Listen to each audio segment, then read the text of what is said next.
So it got complicated. And the Army just took everybody. If you were black and they caught you, they took you back to Georgia. Now, they took you back to Georgia, back to South Carolina. The Army did. Yes. And exactly what did they do with them? Now, you're in the custody of the U.S. Army. Did they take them back to a plantation master? Yes. Who then claimed, well, this is mine?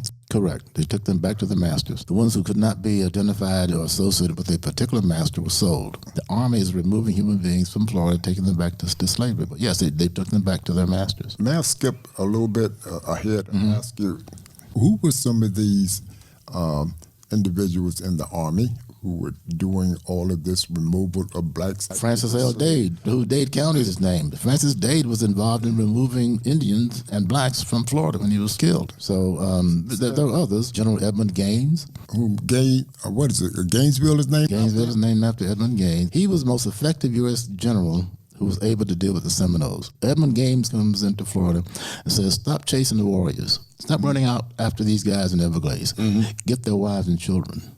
Bring them in, and then the men will come in. And that's exactly what happened. That's how they got the Seminoles out of Florida, by arresting the women and children. Edmund Gaines orchestrated that, and it worked. Now, tell you what, let's forget about the little people like counties are named after them or cities. What about presidents? General Andrew Jackson. What about Zachary Taylor? Andrew Jackson's the easiest one to talk about, but we got to come back to Dade and the Dade battle. I want to talk about that because that's the person after whom our county is named. But Andrew Jackson was the second worst president in the history of the country.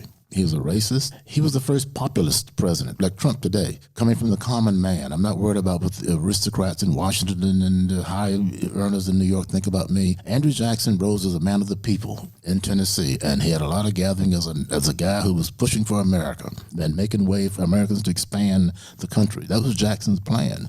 He even marched into Florida with an army to capture slaves. So Andrew Jackson was the man who orchestrated the Indian Removal Act, who also led troops into Florida and other places to round up slaves and to kill Indians. Well, that's the point that I'm trying to make. We have past presidents like Andrew Jackson, Zachary Taylor, who were actually generals in charge of black Seminole removal. Yes. Taking these people back and giving them to the slave masters, and they eventually rose to be president. Well, you really can't blame the generals. They were following orders from the commander.